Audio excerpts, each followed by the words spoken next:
మరో రోజున ఈ రీతిన వాక్యాన్ని ధ్యానించడానికి చక్కగా మీరందరూ ఆసక్తితో కూడి రావడం, ఇంత వర్షం పడుతున్నా వర్షంలో కూడా రావడం. మేము దారిలో వస్తుంటే మన వాళ్ళే కొంతమంది గొడుగులు పట్టుకొని బైబిల్ పట్టుకొని నడుస్తూ ఉన్నారు వర్షంలో, జోరు వానలో. చాలా సంతోషం అనిపించింది నాకు. దేవుని వాక్యం వినాలని ఆయన సన్నిధికి రావడం కొరకు మీరందరూ అటువంటి మనసు దేవుడు మీకు అనుగ్రహించినందుకు దేవుని ఎంతో స్తుతిస్తూ ఉన్నాను. ఒక మాట ప్రార్థన చేసుకొని ప్రారంభించుకుందాం. దయచేసి స్థలంలో ఉంచి నాతో పాటు ప్రార్థనలో ఏకీభవించండి. పరిశుద్ధుర కృపగల తండ్రి, దయగల ప్రభువా, ఇంతవరకు మేము వివాహంలో భార్యాభర్తల పాత్రలను గురించి, కుటుంబానికి సంబంధించినంత వరకు వారి పిలుపు ఏమైందో,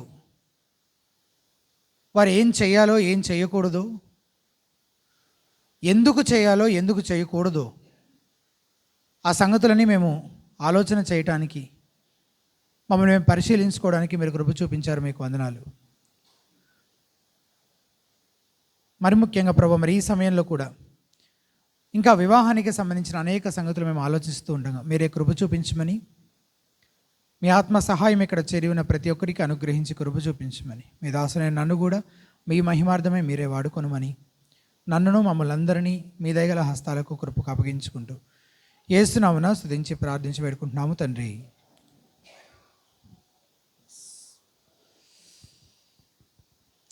ఇప్పుడు ఈ సమయంలో మనం ఏం చూడబోతున్నామంటే, వివాహ జీవితాన్ని పాడు చేయగలిగే ఒక 12 విషయాలు మీ దృష్టికి తీసుకురావాలని ఆలోచన చేస్తున్నాను. వివాహ జీవితాన్ని పాడు చేసే, డిస్ట్రాయ్ చేసేటువంటి ప్రమాదకరమైన ఒక 12 విషయాలని మీ దృష్టికి తీసుకురావాలని ఆలోచన చేస్తున్నాను. ఒక ప్రశ్నతో ప్రారంభించుకుందాం. తెలుసు మీకు ఈ ప్రశ్నకు సమాధానము. సో మీరు శ్రద్ధగా ప్రశ్న వింటే వెంటనే చెప్పేస్తారు. ఇతర మతాల్లోని వారిని సాధారణంగా వివాహ జీవితం యొక్క ప్రధాన లక్ష్యం ఏమిటి అని అడిగితే వాళ్ళు ఏం చెప్తారు? అసలు పెళ్ళి ఎందుకు, దేనికోసం అని అడిగితే వాళ్ళు ఏం చెప్తారు? పెళ్ళి ఎందుకు చెప్పండి. మీరు బయట వాళ్ళని అడిగితే ఏం చెప్తారు?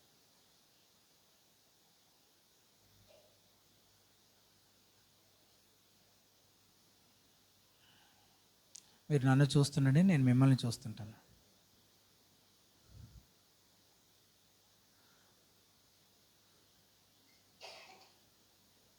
పెళ్ళి ఎందుకు? ఎవరో చెప్తున్నారు, తోడు కోసం. ఎస్, నిన్న సెషన్లో నుంచి చెప్తున్నాను. Very good. ఇంకా జనరల్గా కూడా తోడు కావాలి అనే కారణము చెప్తారు. ఇంకా పిల్లల కోసం, ఇంకా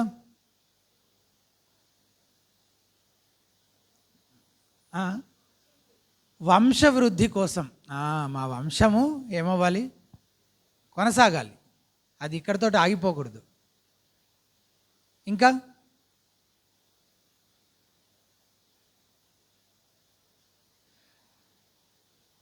వివాహము యొక్క ఒకానొక లక్ష్యము ఏమై ఉంటుంది? బయట వాళ్ళని మనం అడిగితే వాళ్ళు ఏం చెప్తారంటే, సంతోషంగా సుఖంగా జీవించడం కోసం. పెళ్లి గురించిన మాటలు జరిగేటప్పుడు కూడా మనం చాలాసార్లు పెద్దవాళ్ళు మాట్లాడుతుంటే వింటే, ఏది ఎలా ఉన్నా పెళ్లి చేసుకోబోతున్న వాళ్ళు సంతోషంగా ఉంటే చాలు. అల్టిమేట్గా ఏం జరిగినా వాళ్ళిద్దరు ఎలా ఉండాలి? హ్యాపీగా ఉండాలి.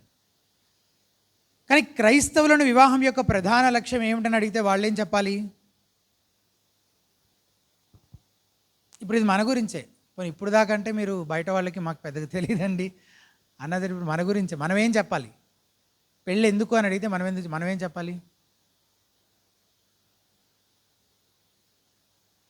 దేవునికి మహిమ రావాలని, దేవుని సంతోషపెట్టాలని, దేవుని ప్రీతిపరిచే విధంగా జీవించాలని. అంటే ఇది మన సంతోషం కోసం కాదు, దేవుణ్ణి ప్రీతిపరచడం కోసం, ఆయన్ని సంతోషపెట్టే విధంగా జీవించడం కోసం. అది అందరూ సంతోషకరమైన సంతృప్తికరమైన వివాహ జీవితాలు కలిగి ఉండాలని ఆశపడతారు. ఎవరు కూడా వారి వివాహ జీవితాన్ని పాడు చేసుకోవాలని కోరుకోరు. కానీ మనం ఈ లోకంలో ఉంటున్నాం కాబట్టి ఈ లోకము యొక్క ప్రభావం మనకు తెలియకుండానే మనం ఊహించేదానికంటే ఎన్నో రెట్లు ఎక్కువగా మన వివాహ జీవితాలను ప్రమాదాల్లోకి నెట్టేస్తూ ఉంటుంది. కొంతమంది వివాహ జీవితాన్ని పూర్తిగా నాశనం చేస్తుంది కూడా. ఇవన్నీ నాకు సంబంధించినవి కాదండి అని ఎవరైనా అనడానికి వీలుందా? అసలు ఏ ప్రమాదానికి మేము మా జీవితం, మా వివాహ బంధం గురయ్యే అవకాశమే లేదు అని అనే అవకాశం ఉందా ఎవరైనా? లేదు. పెళ్లి కాకముందు ఇతన్ని చేసుకోబోయే అమ్మాయి అదృష్టవంతురాలు, ఈ అబ్బాయిని చేసుకోబోయే అమ్మాయి సుఖపడుతుంది అని అనుకున్న ఎంతోమంది వివాహ జీవితాలు తీరా పెళ్ళిళ్ళు అయిపోయిన తర్వాత అర్ధాంతరంగానే ముగిసిపోయిన స్టోరీస్ ఎన్ని తెలియవు మనకి. అట్లా మన అంచనాలు తారుమారు అవ్వలేదా? చాలాసార్లు అయ్యాయి కదా. కాబట్టి ఎవ్వరూ ఈ ప్రమాదాలకు సంబంధించినవి, ఈ ప్రమాదాలని మాకు వర్తించేవి కావు, మాకు సంబంధించినవి కావని ఎవరైనా అనుకోవడానికి వీలుందా? లేదు. అలాగని భార్యాభర్తలు పర్ఫెక్ట్గా ఉండొచ్చని చెప్పడం కోసం నేను ఇదంతా చెప్తున్నాను. వీటన్నిటిని అవాయిడ్ చేసేస్తే అయిపోయింది, ఇంకా పర్ఫెక్ట్గా ఉండే అవకాశం ఉంది అని చెప్తున్నాను. No, there is no such thing called perfect marriage. ఎక్కడ వివాహం జరిగినా ఆ వివాహం జరిగిన స్త్రీ పురుషులు ఇద్దరూ పాపులే అయి ఉంటారు కనుక పరిపూర్ణమైన వివాహం ఉండే అవకాశం ఉందా అంటే ఇక్కడ లేదు. నిజమే. కానీ క్రైస్తవుల గురించి ఆలోచిస్తే, క్రైస్తవులు ఎప్పుడైతే లోకం యొక్క పోకడలను తృణీకరించి దేవుని వాక్య జ్ఞానాన్ని తమ జీవితాలకు అన్వయించుకుంటూ దానికి అంటే దేవుని మాటలకు లోబడి జీవిస్తారో అటువంటి వారి వివాహ జీవితం ఆరోగ్యకరంగా సంతృప్తికరంగా ఉండే అవకాశము ఉంటుంది. సో ఆ ప్రమాదాలు ఏంటి, వాటి నుంచి మనల్ని మనం ఎలా కాపాడుకోవాలి, ఎలా భద్రపరచుకోవాలి, తద్వారా దేవుడు ఆశించిన ఉద్దేశించిన ఈ సంతోషకరమైన సంతృప్తికరమైన దేవుణ్ణి మహిమపరిచే ఈ వివాహ జీవితాన్ని మనం ఎలా కలిగి ఉండగలమో ఈ సమయంలో మనము నేర్చుకోబోతున్నాం. ఒక హెచ్చరిక ఎఫెసీయులకు రాసిన పత్రిక 5వ అధ్యాయంలో నుంచి మనం చదువుకొని మనం ముందుకు వెళ్దాం. ఎఫెసీయులకు రాసిన పత్రిక 5వ అధ్యాయము 5 నుంచి 17 వరకు ఉన్న వచనాలు ఒకసారి తీసి చూస్తారా? ఎఫెసీయులకు రాసిన పత్రిక 5వ అధ్యాయము. వ్యభిచారి అయినను కాదండి, సారీ, నేను రిఫరెన్స్ తప్పు చెప్పినట్టున్నాను. 4వ అధ్యాయం అనుకుంటా. ప్రభు ఒక్కడే. ఒక్క నిమిషం.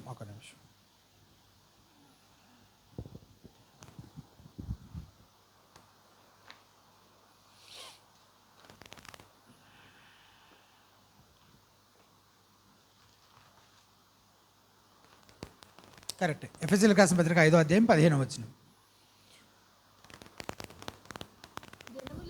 దినములు చెడ్డవి గనుక మీరు సమయమును పోనీయక సద్వినియోగము చేసుకొనుచు అజ్ఞానుల వలె కాక జ్ఞానుల వలె నడుచుకొనున్నట్లు జాగ్రత్తగా చూచుకొనుడి. ఇదే ఈ మాట కోసమే నేను ఇక్కడికి ఈ వచనం చదివి వినిపిస్తున్నాను. ఏంటంటే అజ్ఞానుల వలె కాక జ్ఞానుల వలె నడుచుకొనున్నట్లు జాగ్రత్తగా చూచుకొనుడి. ఇందు నిమిత్తం మీరు అవివేకులు కాక ప్రభువు యొక్క చిత్తం ఏమిటో గ్రహించుకునుడి. ఈ మాటలు వాస్తవానికి సంఘాన్ని ఉద్దేశించి చెప్పబడుతున్నాయి కాబట్టి, కానీ ఇందులోని నియమాలు వివాహ జీవితానికి కూడా వర్తిస్తాయి. మనం జీవిస్తున్న రోజులు చెడ్డవి. సాతాను కుటుంబాలను పాడు చేయాలని, నాశనం చేయాలని చూస్తూ ఉన్నాడు కనుక లోకము నుంచి వచ్చే ప్రమాదాలను తృణీకరించి దేవుని జ్ఞానము చేత మీ వివాహాలను మీరు కట్టుకోవాలి. అయితే లోకము నుంచి ఎటువంటి ప్రమాదాలు ఎదుర్కోవాల్సి ఉంటుందో వాటిని ఎలా ఎదుర్కోవాలో ఒక్కొక్కటిగా మనం చూసే ప్రయత్నం చేద్దాం. మొదటిది, సంభాషణ సరిగ్గా ఉండకపోవడం అనేది ఒక ప్రమాదకరమైన విషయం. Poor communication. భార్యాభర్తల మధ్య సంబంధాలు పాడవడానికి ఒకానొక ప్రధాన కారణం వారు సరిగ్గా మాట్లాడుకోకపోవడం లేదా మాట్లాడుకోవాల్సిన విధంగా మాట్లాడుకోకపోవడం. మన సంభాషణలకు సంబంధించిన ఒక నియమం ఇదే ఎఫెసీ పత్రికలో ఉంది. ఒకసారి చూస్తారా? ఎఫెసీలకు రాసిన పత్రిక 4వ అధ్యాయము 15వ వచనము. ఎఫెసీలకు రాసిన పత్రిక 4వ అధ్యాయము 15వ వచనం. ప్రేమ కలిగి సత్యము చెప్పుచు క్రీస్తు వలె ఉండుటకు మనం అన్ని విషయములలో ఎదుగుదము. ప్రేమ కలిగి సత్యము చెప్పుచు. శరీరానికి శిరస్సులాగో క్రీస్తులా నీకు ప్రభు అయి ఉంటే నువ్వు మాట్లాడే ముందు నువ్వు అడగాల్సిన ప్రశ్న, నేను మాట్లాడే మాటలు నా ప్రభు అయిన యేసు క్రీస్తును ప్రీతిపరిచే విధంగా ఉన్నాయా? ఈ విషయాన్ని పరిశీలించుకోవడం కోసం ఈ వచనంలో ఒక 3 విషయాలు చెప్తున్నాడు కదా. ఏంటా 3 విషయాలు? మొదటిది, అందులో ఏమేమి ఉన్నాయో ఒకసారి చూసి చెప్పండి నాకు. మాట్లాడుకోవడం, సంభాషణకు సంబంధించి 15వ వచనంలో స్క్రీన్ పైన కూడా ఉంది కదా, 3 విషయాలు ఉన్నాయి. ఏంటంటే ఒక్కొక్కటిగా చెప్పండి, ఒక్కొక్కటిగా చెప్పండి. ప్రేమ కలిగి మాట్లాడుకోవాలి. రెండవది సత్యమే చెప్పాలి. మూడవది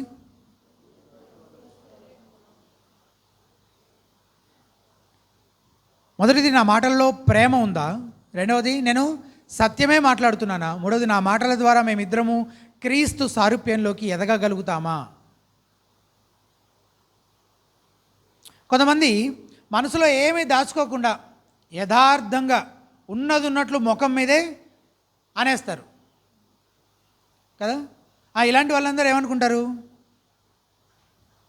ఏమంటుంటారు? నేను ఇంతేనండి, లోపల ఒకలాగా బయట ఒకలాగా ఉండ, నాకు చేత కాదు, నేను ఇంతే. యథార్థంగా ఉండడం మంచిదేనా?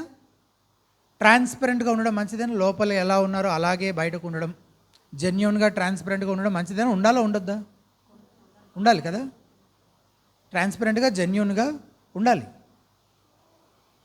కానీ అలాంటి వారి మాటల్లో ఒక లోపం ఉంది. ఏంటది? ఏం లోపిస్తుంది? ప్రేమ లోపిస్తుంది. ఇంకొంతమంది ఎంత ఎక్కువగా ప్రేమిస్తారంటే భార్యకు అస్సలు నిజం చెప్పరు, లేదా భర్తకు అసలు విషయం తెలియనివ్వరు, లేదా అబద్ధాలు చెప్తూ ఉంటారనమాట. ఎంతకాలం దాస్తారు? అన్నింటినీ ఎప్పటికీ దాయగలమా? ఎప్పుడో అప్పుడు ఏదో ఒక నిజం బయటపడుతుంది. అప్పుడు వారిద్దరి మధ్య అపనమ్మకం ఏర్పడుతుంది, ఒకరినొకరు నమ్మే పరిస్థితిగా ఉండకపోవచ్చు. ఆ అపనమ్మకం ఇంకా అనేక అపార్థాలకు దారితీసి భార్యాభర్తల మధ్య దూరాన్ని పెంచుతుంది. ఇప్పుడు ఈ కేసులో ఏం లోపిస్తుంది? సత్యం లోపిస్తుంది. కాబట్టి భార్యాభర్తల సంభాషణలో ఇవి రెండూ ఉండాలి. ప్రేమ కలిగి సత్యము చెప్పుచు. అలా ఎలా ఉండాలో ఎవరిని చూసి నేర్చుకోవచ్చు మనము? ఎవరిని చూసి నేర్చుకోవాలి? ఎవరినైనా చూసి నేర్చుకోవాలనుకుంటే మనము ఎవరిని చూసి నేర్చుకోవచ్చు?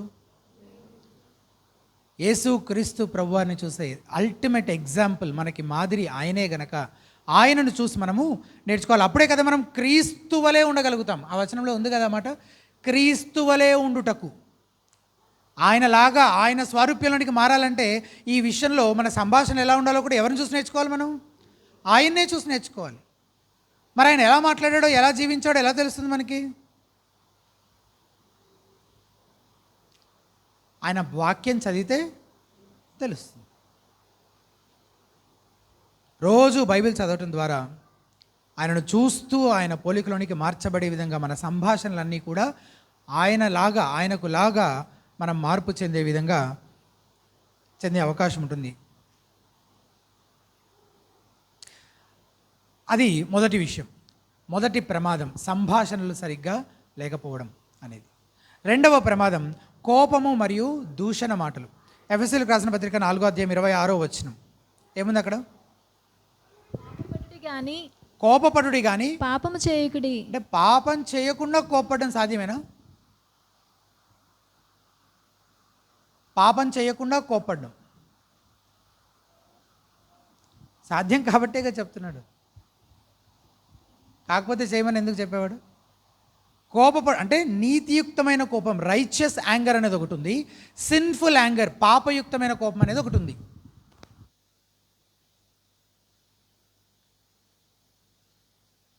యాకోబు రాసిన పత్రిక 1వ అధ్యాయం 19-20 వచనాల్లో కొన్ని మాటలు ఉన్నాయి చూడండి దీనికి సంబంధించి. యాకోబు రాసిన పత్రిక 1వ అధ్యాయం 19-20 వచనాలు. నా ప్రియ సహోదరులారా, మీరు ఈ సంగతి ఎరుగుదురు గనుక ప్రతి మనుషుడు వినుటకు వేగిరపడేవాడును, మాట్లాడుటకు నిదానించువాడును, కోపించుటకు కూడా నిదానించువాడునై ఉండవలెను. పాపయుక్తమైన కోపం ఏం చేస్తుంది? మనుషులను విడదీస్తుంది, సంబంధాలను కూలుస్తుంది.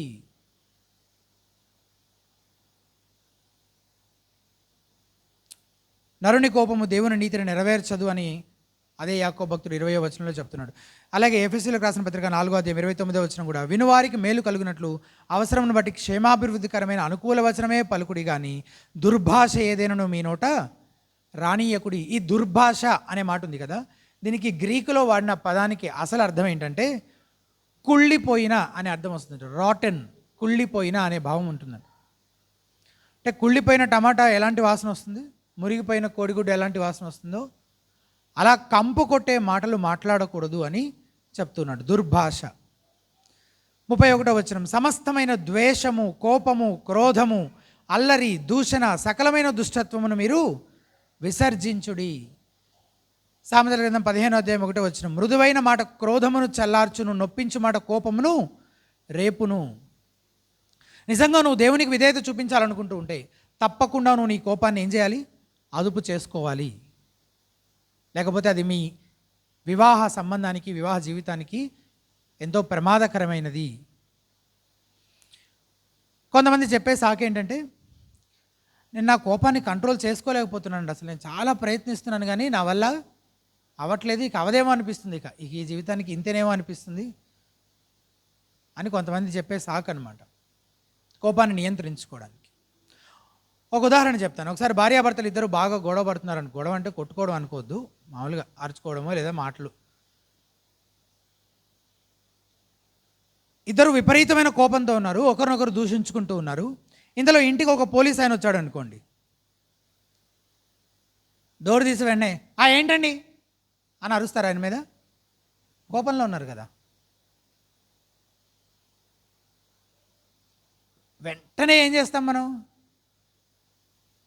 మొత్తం మన బాడీ లాంగ్వేజ్, టోను అన్నీ మారిపోతాయి, వెంటనే మారిపోతాయి. చెప్పండి సార్, ఏంటి సార్, ఏం కావాలి సార్ అంటే కోపం కంట్రోల్ చేసుకోగలుగుతామా, చేసుకోలేమా? మనం అనుకుంటే చేసుకోగలం. చిన్నపిల్లలు ఇద్దరు బాగా గొడవ పడుతున్నారు అనుకోండి, జుట్లు బీక్కొని ఒకరినొకడు గుద్దుకుంటా ఉన్నారు స్కూల్ గ్రౌండ్లో. పిల్లలు ఎలా కొట్టుకుంటారు, ఇంకా తెలుసు కదా మీకు, అల్లరి పిల్లలు కొట్టుకుంటున్నారు. అటుగా వెళ్తున్న మాస్టరు రేయ్ ఏంట్రాది అని అరిచారు అనుకోండి, వెంటనే ఇద్దరు పైకి లేచి సార్ సార్ ఏమైంది, అప్పటిదాకున్న కోపం మనం కంట్రోల్ నియంత్రించుకోగలుగుతామా, అసలు నియంత్రించుకోలేని పరిస్థితి ఉంటే అసలు దేవుడు ఎందుకు చేయొద్దని చెప్తాడు? ఇంకా ఎటు మన వల్ల కాని పని, మన వల్ల అయ్యే పనే కదా చేయమని చెప్తాడు దేవుడు. సో నియంత్రించుకోగలుగుతామా, నియంత్రించుకోలేమా? నియంత్రించుకోగలుగుతాం. సో నా వల్ల అవ్వట్లేదండి అనే సాకు ఎవరైనా చెప్తారా? చెప్పు. నిజంగా మీ వివాహ జీవితాన్ని దేవుడు కోరిన విధంగా, దేవుని మహిమపరిచే విధంగా మీరు ఉంచుకోవాలి అని అనుకుంటే ఖచ్చితంగా కోపము, దూషణ మాటలకి తావివ్వకుండా చూసుకోవాలి. భార్యాభర్తలు ఎందుకు ఆ పని చేయలేకపోతున్నారు తెలుసా? అలా చెయ్యాలనే మనసు లేదు గనక, నేను నా కోపాన్ని నియంత్రించుకోవాలి, అదుపు చేసుకోవాలనే నిశ్చయించుకోలేదు గనక, అటువంటి ప్రయత్నమే చేయటం లేదు గనక అది అవ్వట్లేదు, అంతే. బైబిల్లోని ఫస్ట్ కౌన్సిలింగ్ సెషన్స్లోనే దేవుడు కయీనుని అడిగిన ప్రశ్న, నీకు కోపం ఎలా, వై ఆర్ యు యాంగ్రీ? అయ్యో కయీను ఎందుకు కోపంగా ఉన్నాడు ఏంటో అని అడుగు తెలుసుకుందామని, ఆ కోపంగా ఎందుకున్నావు కయీను అని అడుగుతున్నాడు దేవుడు. ఆయనకు తెలియదు కాబట్టి అడుగుతున్నాడా? తెలీదా దేవుడికి ఎందుకు కోపంగా ఉన్నాడో? తెలుసు, ఆయనకు అన్నీ తెలుసు. దాని గురించి అతన్ని ఆలోచింపజేయడం కోసం ఆ ప్రశ్న అడుగుతున్నాడు అనమాట. సమస్త క్రోధానికి మూలం స్వార్థం. కోపం ఎందుకు వస్తుంది? దానికి మూలం ఏంటి? స్వార్థం, సెల్ఫ్. సాధారణంగా ఎవరికైనా కోపం ఎందుకు వస్తుంది? మీరు చెప్పండి, కోపం ఎందుకు వస్తుంది? ఇప్పుడు నేను చెప్పిన దాన్ని ఆధారం చేసుకొని మీరు చెప్పండి, కోపం ఎందుకు వస్తుంది సాధారణంగా?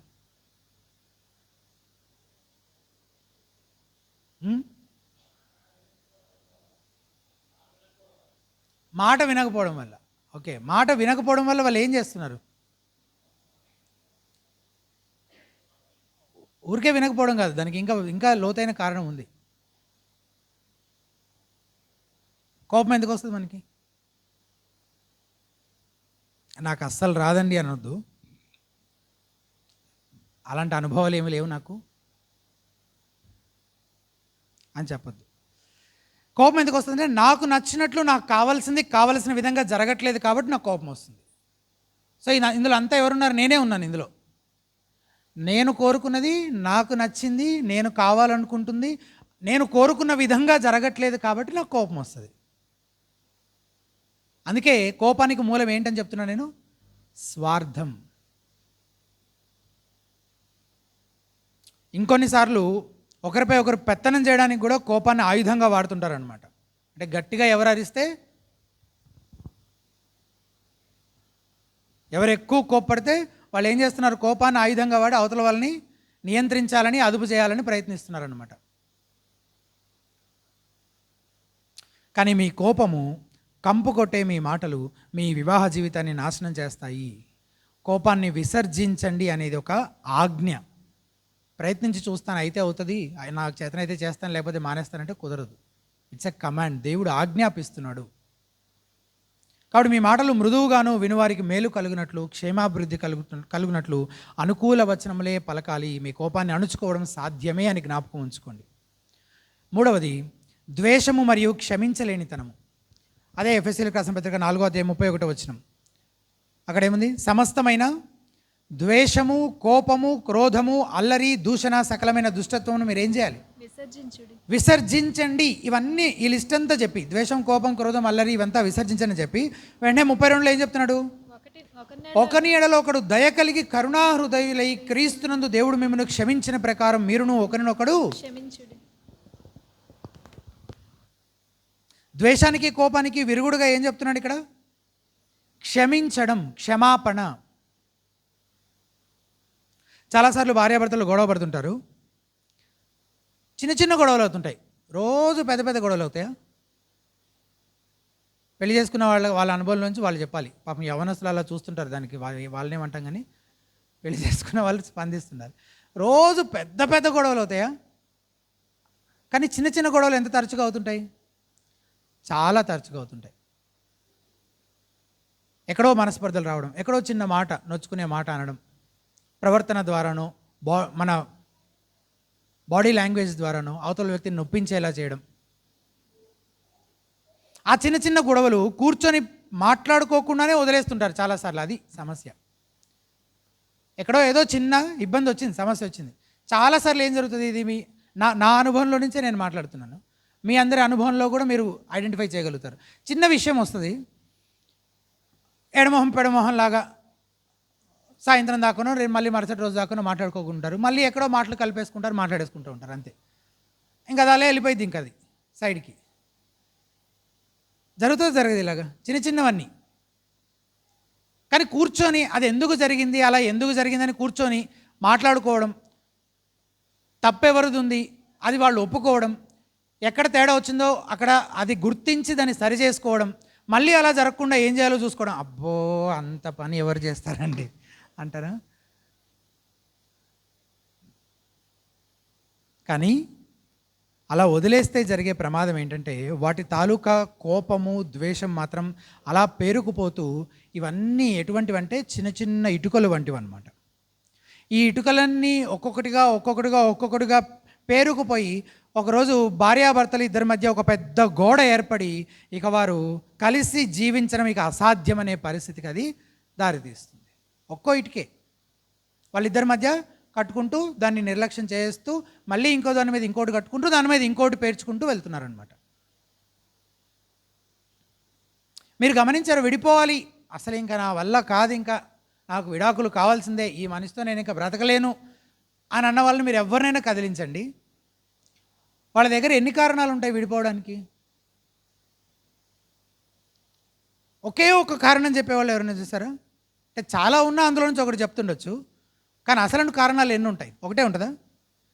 ఈ ఒక్క కారణం తప్ప నాకు ఇంకా వేరే ఏ సమస్య లేదండి, దీని గురించే అని అనేవాళ్ళు ఉండరండి సాధారణంగా. మీరు మాట్లాడి చూడండి, ఎన్ని ఉంటాయి వాళ్ళ దగ్గర? పెద్ద లిస్ట్ ఉంటాయి.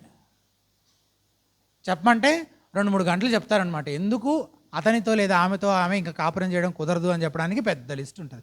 అదే ఎక్కడి నుంచి వచ్చింది అంత పెద్ద లిస్ట్? ఒక రోజులోనే అయిపోయిద్దా? కాదు, అవి ఎప్పటి నుంచో ఉన్నాయన్నమాట. ఒకదాని తర్వాత ఒకటి, ఒకదాని మీద ఒకటి పేర్చుకుంటూ మధ్యలో ఒక పెద్ద గోడ అయ్యేంత వరకు పట్టించుకోకుండా నిద్రపోయారు.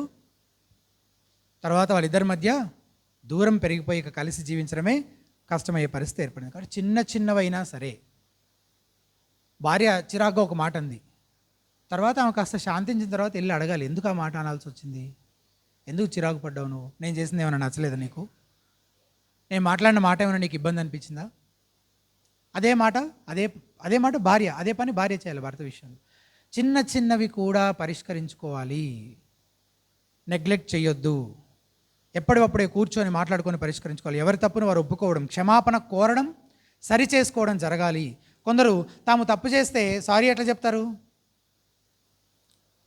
సరే జరిగిన దాంట్లో నా తప్పు కూడా ఉంది కాబట్టి సారీ, కానీ నీ వల్లే అసలు నేను అట్లా మాట్లాడాల్సి వచ్చింది, నువ్వు చేయబట్టే నేను ఆ మాట అనాల్సి వచ్చింది, నీ వల్లే అని మళ్ళీ నీ పాపానికి కూడా అవతల వ్యక్తిని బాధ్యురాలను చేసే ప్రయత్నం చేస్తుంటారు. సారీ చెప్పడంలో భాగంగానే ఇదంతా. అలా కాదు నిజంగా క్షమాపణ కోరుకోవడం అంటే. సారీ అనే పదం గురించి చెప్తుంటే కూడా ఒక ఆయన అన్నాడు, ఇదివరకు పూర్వం రోజుల్లో మా అమ్మమ్మ వాళ్ళు తాతయ్యలు వాళ్ళందరూ సారీలు ఎక్కడ చెప్పుకున్నారండి, ఆయన వాళ్ళు సంతోషంగా లేరా అని అన్నారు.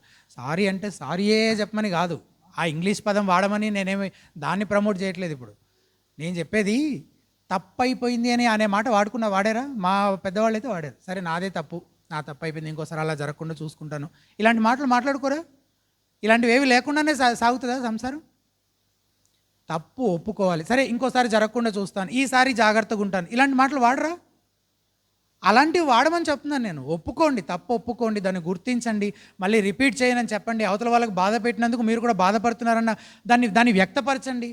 అలాగే సంబంధాలు ఆరోగ్యకరంగా వృద్ధి చెందేది. అవి ఏవీ లేకుండా తప్పు చేసినా అసలు దానికి ఏం పట్టనట్టుగా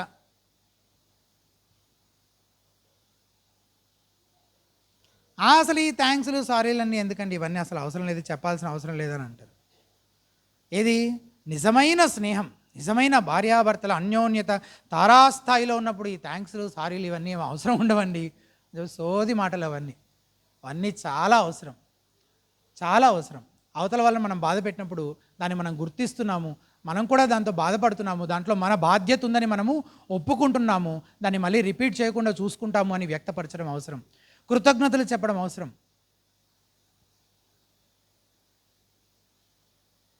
ఏ సంబంధంలోనైనా తప్పు చేసినప్పుడు ఒకరినొకరు క్షమాపణ చెప్పాలి. నీ భార్య లేదా భర్త తప్పు చేసి నేను క్షమాపణ అడిగితే నువ్వు కూడా క్షమించాలి. అలా క్షమించుకోగలిగితేనే వివాహ సంబంధం నిలబడుతుంది. ఒక భక్తుడు ఇలా అన్నారు, ఫర్గివ్నెస్ ఇజంట్ అబౌట్ ఫర్గెటింగ్. క్షమించడం అంటే మర్చిపోవడం మాత్రమే కాదు, it's about choosing not to use past since as weapons.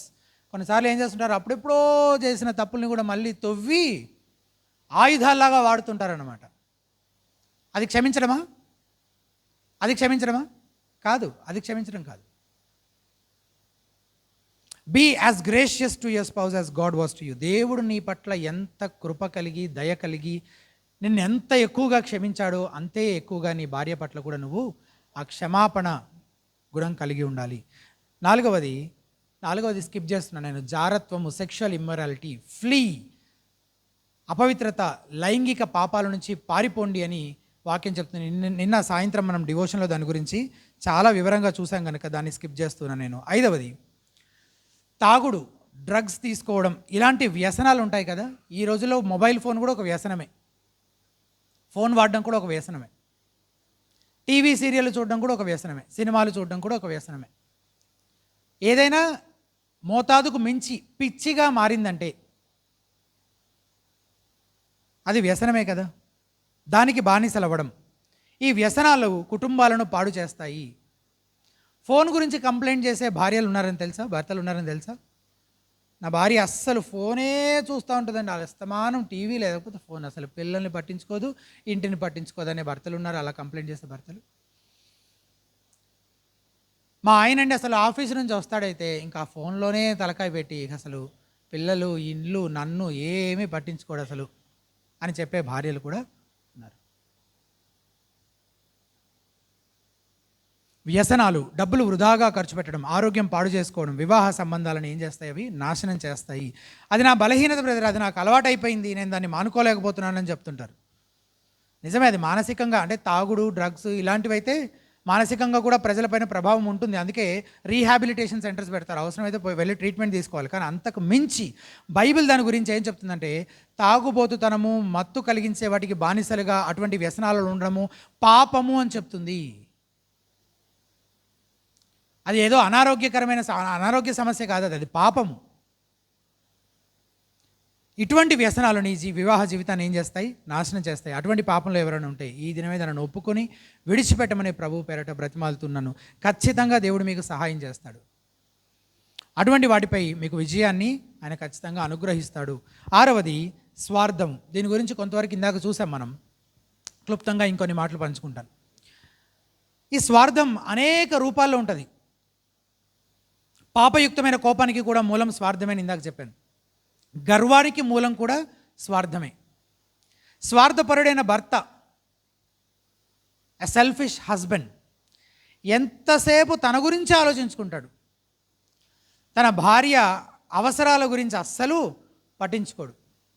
అలాగే స్వార్థపరురాలైన భార్య తన గురించే ఎంతసేపు ఆలోచించుకుంటూ ఉంటుంది. ఇంతకు తన భర్త ఆలోచన ఏంటి, అతను ఏమనుకుంటున్నాడు, అతనికి ఏది ఇష్టము, ఏది కష్టము, ఏది నష్టం, ఏది పట్టదనమాట. ఎంతసేపు ఆమె గురించే. స్వార్థపరుడైన భర్త అతనికి కావలసినవన్నీ కొనుక్కుంటూ, అతను ఎక్కడికి వెళ్ళాలనిపిస్తే అక్కడికి వెళుతూ తిరుగుతూ, స్నేహితులతో ఎంత సమయం గడపాలనిపిస్తే అంత సమయం గడుపుతూ, తనకు నచ్చిన విధంగా బ్రతుకుతుంటాడు. కానీ భార్య మాత్రం చాలా త్యాగపూరితంగా ఇంటిని పిల్లల్ని చూసుకోవాలని ఆశిస్తాడు. అదేవిధంగా స్వార్థపరులైన భార్య కూడా, భర్తే ఆఫీసులో పనులన్నీ చేయాలి, ఇంటికి వచ్చినాక ఇంట్లో పనులన్నీ కూడా చేయాలి, అన్నీ చేయాలి, ఈవిడ మాత్రం రెస్ట్ తీసుకోవాలన్నమాట. మార్టిన్ లాయిడ్ జోన్స్ అనే దైవజనుడు ఇలా అన్నాడు: వివాహ బాంధవ్యం విఫలమవ్వడానికి ఒక ప్రధాన కారణం స్వయం, సెల్ఫ్ లేదా స్వార్థమే. అయితే యేసుప్రభు వారు ఏమన్నారంటే లూకాసు వార్త 9:23 మరియు ఆయన అందరితో ఇటారండి, ఎవడైనా నన్ను వెంబడింపగోరునేలా తన్ను తాను ఉపేక్షించుకొని, ఏం చేయాలంట? ఉపేక్షించుకోవాలంటే నిన్ను నువ్వు కాదనుకోవడం, నా కోరికలు, నా ఇష్టాలు, నాదేది కాదనుకోవడం, నావన్నీ విడిచిపెట్టడం. 2వ గొప్ప ఆజ్ఞ మీకు తెలుసు కదా, నిన్ను వల్ల నీ పొరుగువాని ప్రేమింపవలను. ఒక ప్రశ్న వివాహమైన వాళ్ళని అడుగుతున్నాను, నీకు అత్యంత సమీపంగా ఉండే పొరుగువారు ఎవరు? నీకు అత్యంత సమీపంగా ఉండే పొరుగువారు నీ భార్య లేదా నీ భర్త? Who is your closest neighbour? Almost నిన్ను అతుక్కొని నీ వెనకాలో ముందో నీ చుట్టూ తిరుగుతూ ఉండేటువంటి బాగా సమీపంగా ఉండే పొరుగు వాళ్ళు ఎవరు? నీ భార్య లేదా నీ భర్త. సో ఈ 2వ గొప్ప ఆజ్ఞకు మనం విధేయత చూపించాలంటే ముందు అది ఎక్కడి నుంచి మొదలు పెట్టాలి? మన ఇంటి దగ్గర నుంచే మొదలు పెట్టాలి. అలా నువ్వు ప్రేమించాలి అంటే నీలో ఉన్న స్వార్థాన్ని నువ్వు అనుదినం ఏం చేయాలి? చంపాలి. నీలో ఉన్న సెల్ఫిష్నెస్ని నువ్వేం చేయాలి? దాన్ని చంపుతూ త్యాగపూరితంగా నీ జీవిత భాగస్వామిని నువ్వు ప్రేమించాలి. మనల్ని మనం నిజాయితీగా పరిశీలించుకుందాం. రాత్రి అయ్యేసరికి ఇద్దరు బాగా అలసిపోయారు అనుకోండి, గిన్నెలు తోమే పని ఉంది. ఆ గిన్నెలు తోమే పని, పిల్లల సంగతి నీ భార్య లేదా భర్త చూసుకుంటే నువ్వు వెళ్ళి హాయిగా రిలాక్స్ అవ్వచ్చని ఆశిస్తావు కదా చాలాసార్లు. ఇద్దరూ అలసిపోయారు, అయినా అవతల వ్యక్తి అదంతా చేస్తే నేను రిలాక్స్ అవుదామని అనుకోడు. నీ భార్య లేదా భర్త మాట్లాడేటప్పుడు శ్రద్ధగా వింటున్నావా, లేకపోతే అవతల వ్యక్తి ఏం చెప్పినా నువ్వు చెప్పాల్సింది చెప్పడం కోసం వెయిట్ చేస్తూ ఉన్నావా ప్రిపేర్డ్గా? నీ మైండ్లో ఆల్రెడీ ఉంది, నువ్వు ఫిక్స్ అయిపోయావు, నీకు నచ్చిందో లేదో, నీకు కావాల్సింది ఏదో నువ్వు ప్రిపేర్ అయిపోయావు. అవతల వాళ్ళు చెప్పింది ఊరికే శ్రద్ధ పెట్టి వినట్లేదు, నిజంగా వినాలి, అర్థం చేసుకోవాలని వినట్లేదు. వాళ్ళు ఎప్పుడెప్పుడు చెప్పడం పూర్తయితే అప్పుడు నేను చెప్పాల్సింది నేను చెప్పేసి దాన్ని క్లోజ్ చేద్దామని వెయిట్ చేస్తూ ఉంటాం అన్నమాట. వస్తువులు కొనుక్కోవాల్సి వచ్చినప్పుడు ఎవరికి అవసరమైన వస్తువులు కొనడానికి ఎక్కువ ప్రాధాన్యతనిస్తున్నారు? ఎంతసేపు నీకు కావాల్సిందేనా, లేకపోతే నీ భార్య? చాలాసార్లు ఈ సంభాషణ జరగాలి తెలుసా. పలానా నీకు ఇది అవసరం కదా, ముందు ఇది కొనుక్కుందాము అని అంటే నిజంగా అవతల వ్యక్తికి అంతకంటే అవసరమైన విషయాలు ఏమైనా ఉంటాయి. సరే ఇప్పుడు ఇది అంత అవసరం కాదు, మీకు ఇది అవసరం కదా, ముందు ఇది దీని సంగతి చూద్దాం. మీరు ఏం మాట్లాడతారండి ఈ రోజుల్లో? నాకు ఇది కావాల్సిందే, ఇప్పుడు దసరాకి నువ్వు కొంటావా కొనవా? దాని గురించి గొడవ ఎప్పుడు మొదలైద్ది? వినాయక చవితికి మొదలైద్ది. ఇంకా అప్పటి నుంచి జరుగుతూ ఉంటుంది అనమాట. బంగారం రేటు పెరుగుతున్న కొద్దీ గొడవ ఎక్కువైపోతుంటుంది.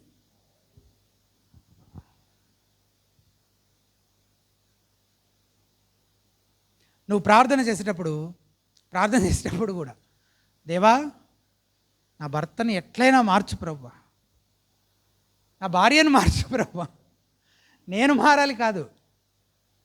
ఎంతసేపు నా జీవిత భాగస్వామినే, ఆమె మారాలి, అతనే మారాలి. నీ ప్రయాణాలు, పరిచర్య విషయంలో, మీ భవిష్యత్ ప్రణాళికల విషయంలో నీ జీవిత భాగస్వామితో కలిసి చర్చించి నిర్ణయాలు చేయడము, కలిసి ముందు కొనసాగడం చేస్తున్నారు, లేకపోతే నీ ఇష్టానుసారంగా నీకు తోచినట్లు నచ్చినట్టు చేసుకుంటూ ముందుకెళ్ళిపోతున్నారా? ఎంతసేపు నీ సమస్యలు, నీ ఇబ్బందులు, నీ బాధల గురించే మాట్లాడటం. అలా కాకుండా లేక నీ భార్య లేదా భర్త యొక్క సమస్యలు, బాధల గురించి అడగడం, ఆరా తీయడం కూడా చేస్తుండాలి. స్వార్థం అనేది పెద్ద పెద్ద నిర్ణయాల్లో బయటపడదు. పెద్ద పెద్ద నిర్ణయాలు అవసరం లేదు. చిన్న చిన్న 1000 చిన్న చిన్న విషయాల్లోనే తరచూ బయటపడుతూ ఉండేటువంటి విషయం. ఇటువంటి చిన్న చిన్న విషయాలే నువ్వు నీ భార్యకి లేదా భర్తకి సేవ చేయడానికి ఇష్టపడుతున్నావా, లేక వారి చేత సేవ చేయించుకోవడానికి ఇష్టపడుతున్నావా అని బయట పెడతాయి అన్నమాట. మనలో ఉండే స్వార్థం యొక్క ఒకానొక లక్షణం ఏంటంటే, ఈ మాట జాగ్రత్తగా వినండి.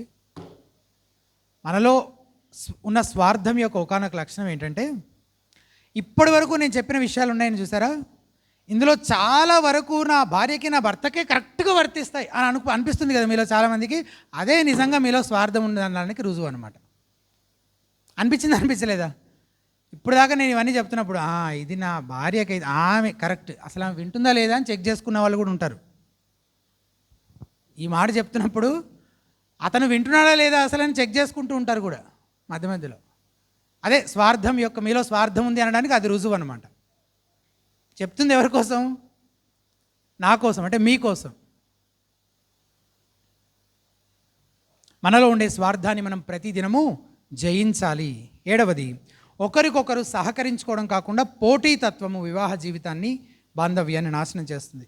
క్రైస్తవ దంపతులు సైతం పెత్తనం కోసం, అధికారం కోసం తాపత్రయపడుతుంటారు, పోటీ పడుతుంటారు. మన కుడికాలు ఎడమకాలతో పోటీ పడితే ఎట్లుంటుంది?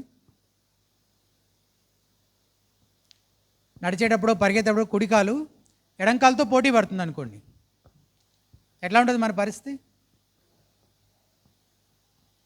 శరీరంలోని అవయవాలన్నీ ఒకదానికొకటి సహకరించుకుంటూ ఎలా చక్కగా పనిచేయగలుగుతున్నాయో, భార్యాభర్తలు, సంఘంలోని విశ్వాసులు కూడా అలాగే కలిసి పనిచేయాలి, ఒకరికొకరు సహకరించుకోవాలి అని చెప్తున్నాడు పౌలు భక్తుడు. ఎప్పుడైనా భార్యాభర్తలకు గొడవ వచ్చింది, భార్య ఏదో విషయంలో అలిగింది అనుకుందాం, భర్త ఆమెకి ఏమని జ్ఞాపకం చేయాలో తెలుసా? నువ్వు నేను మన ఇద్దరము ఒకే జట్టు, వీఆర్ వన్ టీమ్.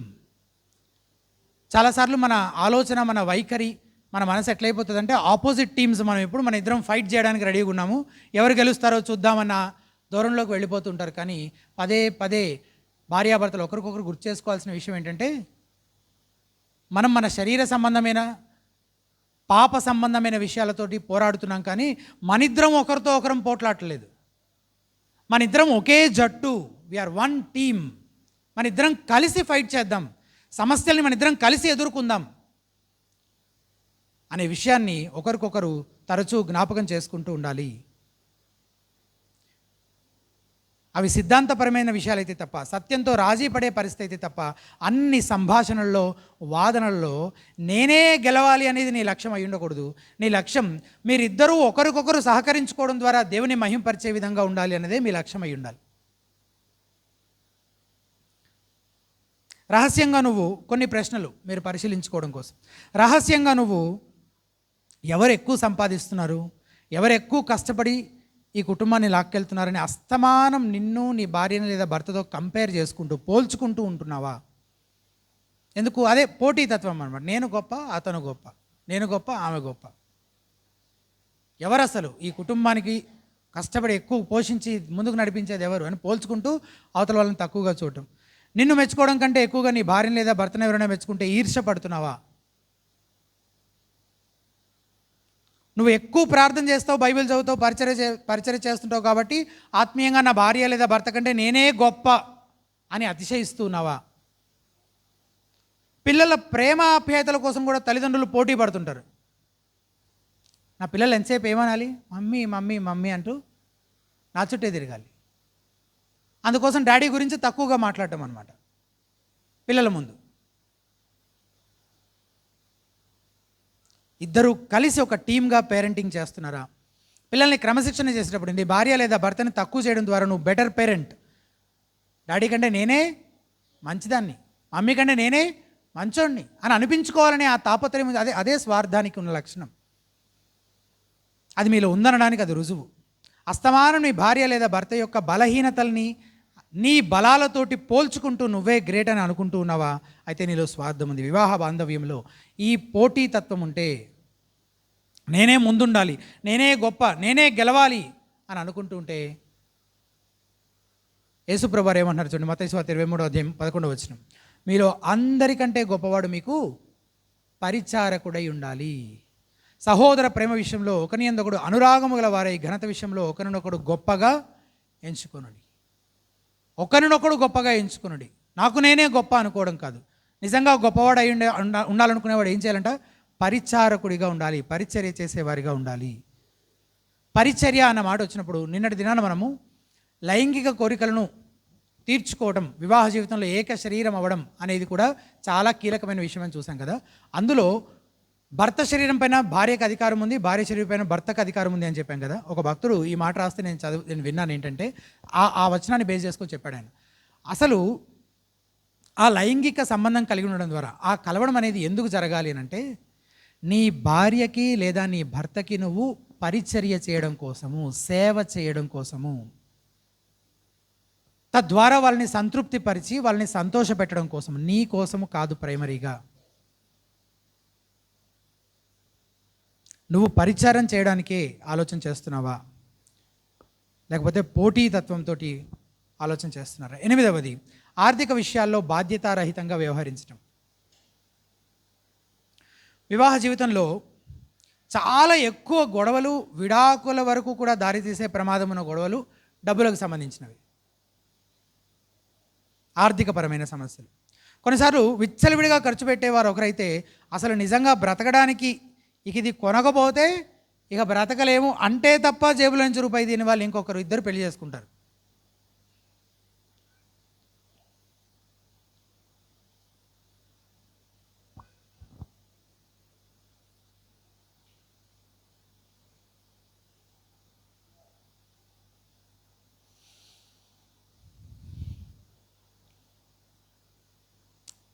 ఇంకేమవుతుంది? గొడవ. ఇంకా చిన్నదానికి పెద్దదానికి ప్రతిసారి వాళ్ళకి చాలా కష్టంగా ఉంటుంది కదా ఒకరితో ఒకరు సర్దుకోవడానికి. అటువంటి వారు ఈ విషయాల్లో ఒక మాట మీదకి రావడానికి కాస్త కష్టమే. అయితే ఈ విషయాలను నేర్చుకోవడానికి దేవుని వాక్యం కంటే మించినది ఏది లేదు. దేవుని వాక్యంలో నుంచి దీనికి సంబంధించిన ఫినాన్షియల్ ప్రిన్సిపల్స్ ఉన్నాయన్నమాట. ఆర్థికపరమైన సూత్రాలు, నియమాలు వాక్యంలో పొందుపరచబడున్నాయి. ప్రభు చిత్తమైతే రేపొద్దున నేను దాని గురించి ఒక సెషన్ తీసుకునే ప్రయత్నం చేస్తాను. కొన్నిసార్లు ఇద్దరు విచ్చలవిడిగా ఖర్చు పెట్టే వాళ్ళు ఉంటారు, లేదా కొన్నిసార్లు తక్కువ ఖర్చు పెట్టే స్పౌస్ సైతం కొంతకాలానికి విసిగిపోయి అవతల వ్యక్తి ఎట్లాగో మారట్లేదు కాబట్టి ఇక నేను కూడా ఖర్చు పెట్టేస్తాను. కానీ అలా చేస్తే ఏమవుతుంది? ఇద్దరు అప్పుల పాలవుతారు. అప్పులుంటే చాలు మీ వివాహ జీవితంలో కావలసినంత అలజడి, అసమాధానం ఉంటుంది. బయట నుంచి ఇంకేదో వచ్చి మీ మధ్య తుఫాను సృష్టించనక్కర్లేదు. అప్పులు ఉంటే చాలు, కావాల్సిన గొడవలు ఉంటాయి. కాబట్టి అప్పులుంటే ఇద్దరు కూర్చొని వాటి నుంచి బయటపడడం గురించి ఆలోచించాలి. క్రైస్తవుడు అప్పుంది అని చెప్పడం ఒక సిగ్గుమాలిన విషయం అన్నమాట. కష్టపడి పనిచేసి కుటుంబాన్ని పోషించవలసిన బాధ్యత భర్తది అని మనం ఫస్ట్ సెషన్లో చూసాం. అప్పు ఎందుకు ఉండాలి కష్టపడి పని చేస్తున్నప్పుడు?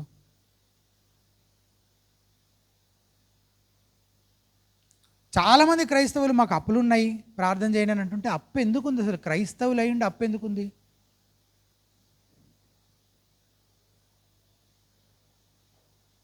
దేవుని వాక్య నియమాల ప్రకారం మీ ఆర్థిక వ్యవహారాలు ఉండేటట్లు చూసుకోండి. ఉన్న దాంట్లో సంతృప్తి కలిగి ఉండడం నేర్చుకోండి. ఈ విషయంలో భార్యాభర్తలు ఇద్దరి బాధ్యత ఉంటుంది. నువ్వు పరిశీలించుకోవడం కోసం కొన్ని ప్రశ్నలు. నీ భార్య లేదా భర్తకు తెలియకుండా నువ్వేమైనా ఖర్చులు పెడుతూ ఉంటావా? తరచు తెలిస్తే గొడవ అయిపోయిద్దని. అవసరమైన వాటి కోసం లోన్స్ తీసుకోవడం, క్రెడిట్ కార్డ్స్ వాడడం లాంటివి అవసరమైన వాటికి అనవసరమైన వాటికి లోన్లు తీసుకోవడము, క్రెడిట్ కార్డ్స్ వాడటం లాంటివి చేస్తున్నారా? చాలా ఒత్తిడికి, స్ట్రెస్ఫుల్గా అనిపిస్తుంది కాబట్టి అసలు ఆర్థిక విషయాల గురించి డిస్కషన్సే అవాయిడ్ చేస్తున్నారా? తరచూ గొడవ అవుతుంది కాబట్టి ఇంకేం చేయాలి? మానేసేయాలి ఇక అట్లాంటి వాటి గురించి మాట్లాడుకోవడం. కరెక్టేనా అది? అలా చేయొచ్చా? చేయకూడదు. అసలు మీకు వచ్చే ఆదాయాన్ని ఎలా ఖర్చు పెట్టాలనడానికి మీకు ఒక ప్రణాళిక ఉందా? దేనికోసం ఎంత ఖర్చు పెట్టాలి, ఎంత పొదుపు చేయాలి, కట్టాల్సినవి ఏమున్నాయి అనే దాని గురించి అసలు ఒక ప్రణాళిక, ఒక ఆలోచన ఉందా? కుటుంబ అవసరాల కంటే సరదాల కోసం ఎక్కువ ఖర్చు పెడుతున్నారా? దేవుని పరిచర్య కోసం ఇచ్చే కానుకల విషయంలో ఎంత నమ్మకంగా ఉంటున్నారు? చాలాసార్లు ఈ శోధన వస్తుంటుంది కదా మనకి. మొత్తం ఇప్పుడు ఈ నెల బాగా కష్టంగా ఉంది, పరిస్థితి చాలా టైట్గా వెళ్ళే పరిస్థితి ఉంది. సో అప్పుడు ఎక్కడ తగ్గించాలనే శోధన వస్తుంది. ఫస్ట్ ఎక్కడ తగ్గించాలనే శోధన వచ్చింది? కానుకలోనే తగ్గించాలనే శోధన వచ్చింది అనమాట ఫస్ట్. డబ్బుల విషయంలో నీ భార్య లేదా భర్తకి అకౌంటబుల్గా, జవాబుదారీగా ఉండడానికి, లెక్కలు అడిగితే చెప్పడానికి నువ్వు సిద్ధ మనసు కలిగి ఉన్నావా? అడుగుతున్నావా అసలు ఏం జరుగుతోంది అని?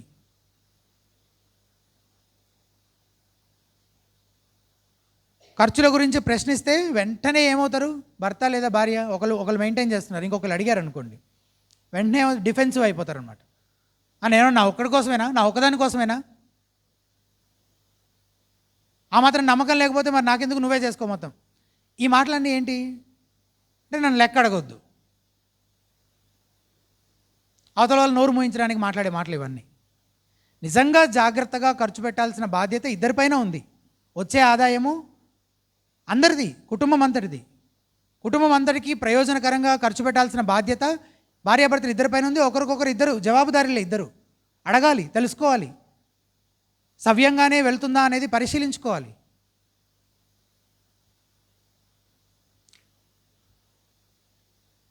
అప్పులను నిర్లక్ష్యం చేయొద్దు. ఎంతసేపు ఇంకా డబ్బులు కావాలి ప్రభా, ఇంకా ఎక్కువ కావాలని ప్రార్థన చేస్తున్నావా? లేకపోతే దేవుడిచ్చినవే ఆయన నామానికి మహిమ కలిగే విధంగా ఖర్చు పెట్టే విషయంలో సహాయం చేయమని, అప్పులు లేకుండా దానిలోంచి బయటపడడానికి సహాయం చేయమని కూడా ప్రార్థన చేస్తున్నావా? ఉన్నదానిలో సంతృప్తిగా జీవించడం మాకు నేర్పించండి ప్రభు అని ప్రార్థన చేస్తున్నావా? సామెతల 21వ అధ్యాయం 5వ వచనం, శ్రద్ధ గలవారి యోచనలు లాభకరములు, తాలిమ లేక పనిచేయువానికి నష్టమే ప్రాప్తించును. 9వది, సమయాన్ని సరిగ్గా సద్వినియోగం చేసుకోకపోవడం. పౌలు అంటున్నాడు కదా, మనం జ్ఞానము గలవారమైతే మన సమయాన్ని మనం జాగ్రత్తగా ఉపయోగించుకుంటాం. కొంతమంది వర్కహాలిక్స్ ఉంటారనమాట. అంటే విపరీతంగా వాళ్ళ సమయాన్ని అంతా పని కోసమే కేటాయించి తెగ కష్టపడిపోతుంటారు. ఇంక 24 గంటలు ఎంత ఎక్కువ గంటే ఇక కుటుంబంతో గడపడానికి సమయం కానీ ఓపిక కానీ అసలు ఏమీ మిగలనంతగా.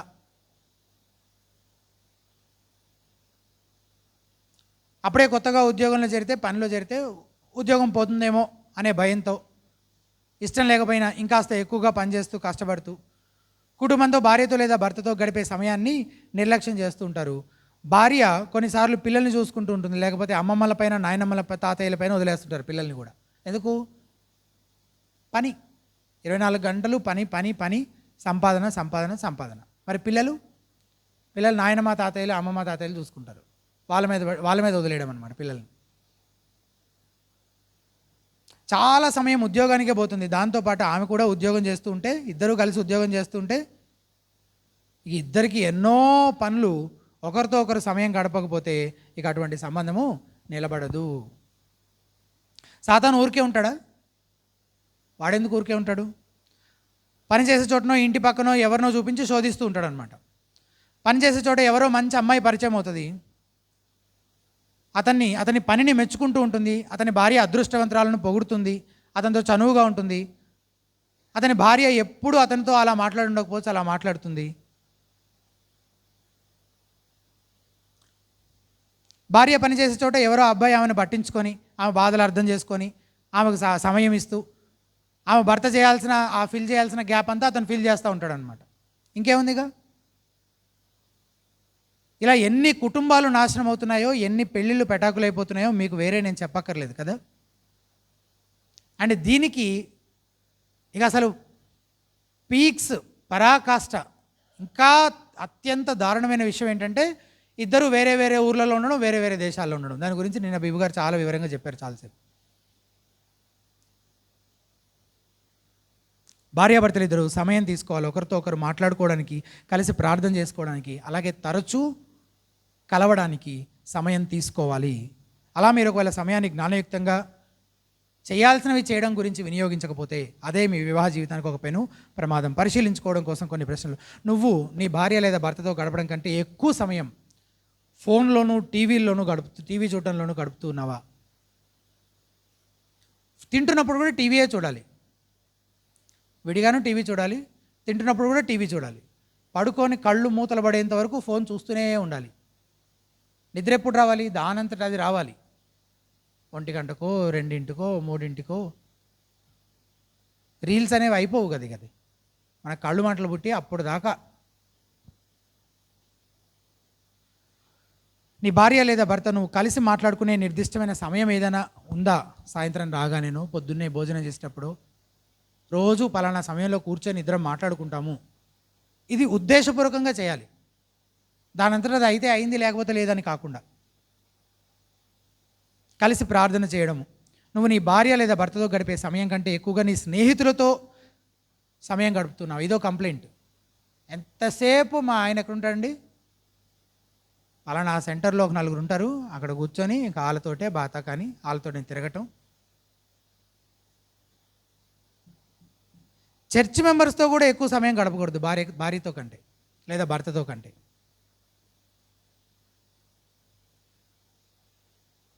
నీ పిల్లల్ని పట్టించుకునే క్రమంలో నీ భార్య లేదా భర్తకి అస్సలు సమయం ఇవ్వకుండా పట్టించుకోవడం లేదా పిల్లల్ని పట్టించుకునే వంకతో మళ్ళీ భార్యని భర్తని నిర్లక్ష్యం చేయడం, అది తప్పే.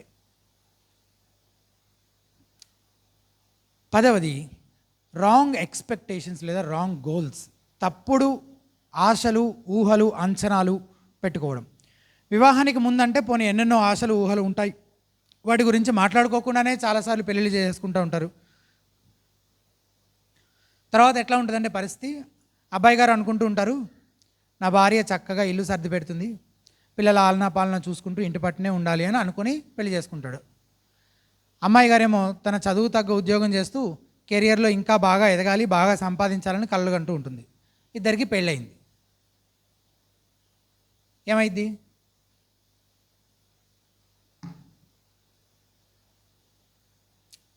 ఆమెమో ఉద్యోగం చేస్తానని, ఈయనేమో వద్దని గొడవ. కొన్నిసార్లు అమ్మాయి గారు అనుకుంటూ ఉంటారు, నా భర్త బాగా సంపాదించాలి, చిన్నగా కొంచెం అతను సంపాదించేదంతా పోగేసుకొని ఇల్లు కట్టుకోవాలి, కారు కొనుక్కోవాలి, బంగారం కొనుక్కోవాలి, ఇట్లా ఆలోచన చేస్తూ ఉంటుంది. అబ్బాయి మాత్రం ఏమనుకుంటే చాలా సింపుల్గా బ్రతకాలి, మనం తినటానికి ఇతరత్రా అవసరాలన్నీ మీట్ అయిన తర్వాత సంపాదనలో మిగిలిందంతా పరిచర్య కోసం, మిషన్స్ కోసం ఇచ్చేయాలన్నట్టు అబ్బాయి అనుకుంటాడు. ఇద్దరికి పెళ్ళయింది అనుకోండి, ఏం జరుగుతుంది?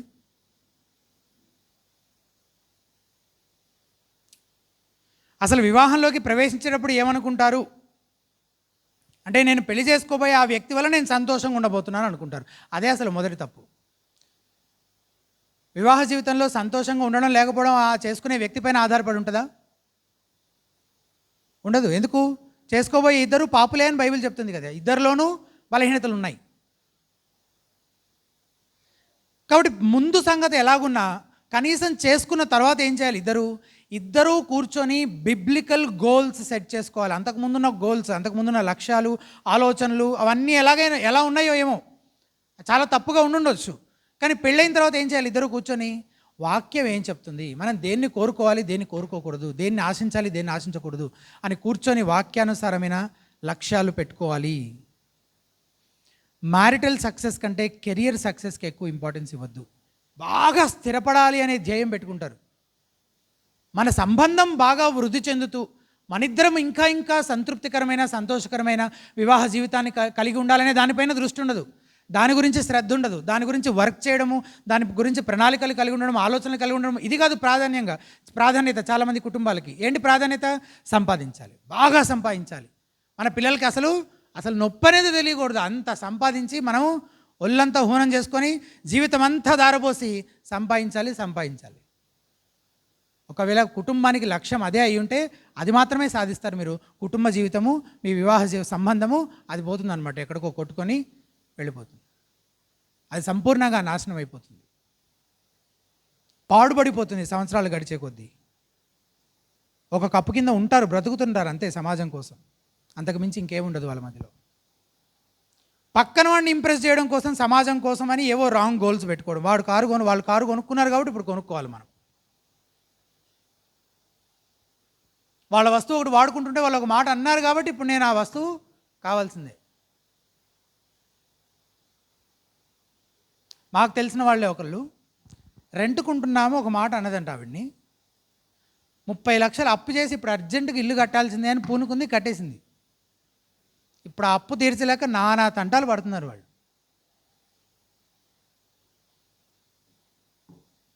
వాళ్ళని వీళ్ళని చూసి వాళ్ళ లక్ష్యాలను మీ లక్ష్యాలుగా వాళ్ళు చేశారు కాబట్టి మీరు కూడా చేయాలి, అట్లాంటి రాంగ్ గోల్స్ పెట్టుకోవద్దు. ఇద్దరూ కలిసి వాక్యానుసారంగా వాక్యం ఏం చెప్తుందో అది మాత్రమే, వాటినే మీ లక్ష్యాలుగా కలిగి ఉండాలి. తిమోతికి రాసిన మొదటి పత్రిక 6వ అధ్యాయము 7 నుంచి 10 వరకు ఉన్న వచనాలు ఒకసారి తీసి చూడండి. తిమోతికి రాసిన మొదటి పత్రిక 6వ అధ్యాయం 7 నుంచి 10 వరకు ఉన్న వచనాలు.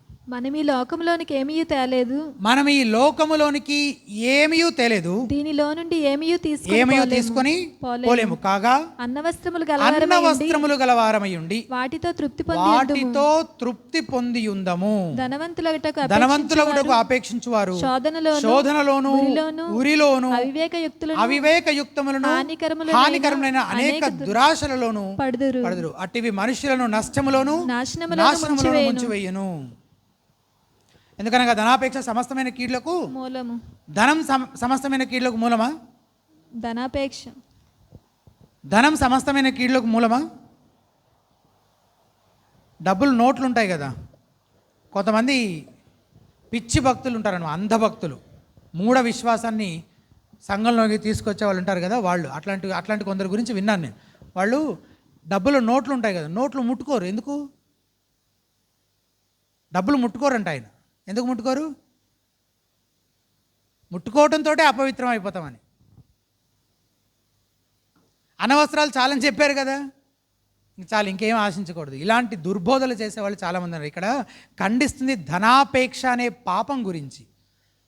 డబ్బే దేవుడిక, డబ్బుల కోసమే జీవితం, డబ్బుల కోసమే బ్రతకడం, చావడం అని ఎవరైతే డబ్బుని దేవుని స్థానంలో పెట్టి దాన్ని ఆరాధిస్తున్నారో, దానికోసమే దానిపైనే మనసు నిలిపి దాన్ని మాత్రమే ఆపేక్షిస్తున్నారో, ఆ ధనాపేక్షని ఆ పాపాన్ని ఖండిస్తున్నాడు తప్ప డబ్బులే పాప సంబంధమైనవి, పాపయుక్తమైన దాన్ని ఆశించకూడదని చెప్పట్లేదు.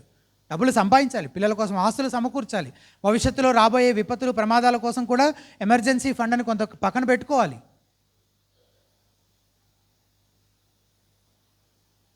కొందరు దానిని ఆశించి విశ్వాసం నుంచి తొలగిపోయి నానా బాధలతో తమను తామే పొడుచుకొనిరి. ఏం చేశారంట? తమను తాము పొడుచుకున్నారట.